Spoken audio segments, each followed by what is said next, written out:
Rafael van der Vaart está perde mundial para motivo de lesão. É meio campista da hope desapontar que não por um mundial.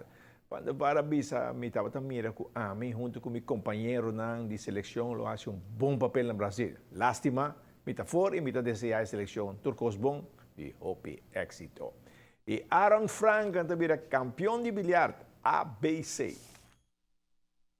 Classic Billiard estava tayendo de fanático de bilhar 3 dias para mirar quem trabalha com o título de ABC.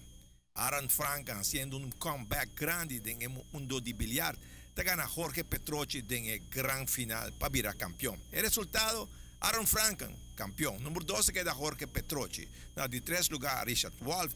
Ryan Rappershaw, na de 4 puestos. Na de 5 lugar, Gunnar Leonardo. Gregory Franz de Boneiro, a queda na de 6 lugar. Rensley Trump, na de 7 puesto, e Dito Acosta na de 8 lugar.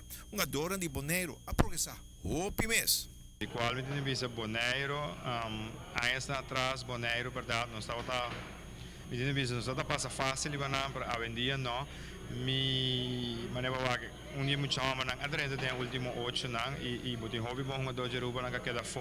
Pero aqui tá passa o a vendia Boneiro tem como 40 para 50 muito nang basta yang jugando e essa aí da com o deporte cresce na Boneiro, não? E sai de caso na Aruba também, para veterano, que experiência, está eliminando na caminho, não? Bom, essa aí é verdade, mas não precisa 8 volta um wega, hopi tática todo um wega com hopi aia, só botar nasce, nada uma bola 8 na Aruba, então você tem um wega de hopi tática, etc. que tudo sei não. E essa aí da assim com uma boa verdade, é que hopi aia tem um action livre outro uma dona, não?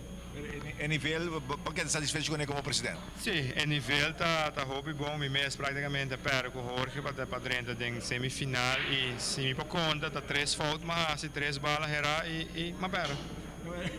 Sai de bilhar. Sai de bilhar, corretamente. Pero você está satisfeito com o torneio de Vincima? Sim, hobby satisfeito, na minha vista, danke na Sport Subsidy Commerce com a situação logo na área também na Classic Billiards e assim não, mas é não é fácil tampouco. O que é o next?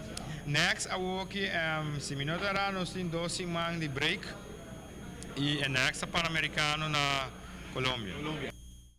Bom, for the awards desejamos bilharistas na tour classe de éxito de Pan-Americano na Colômbia.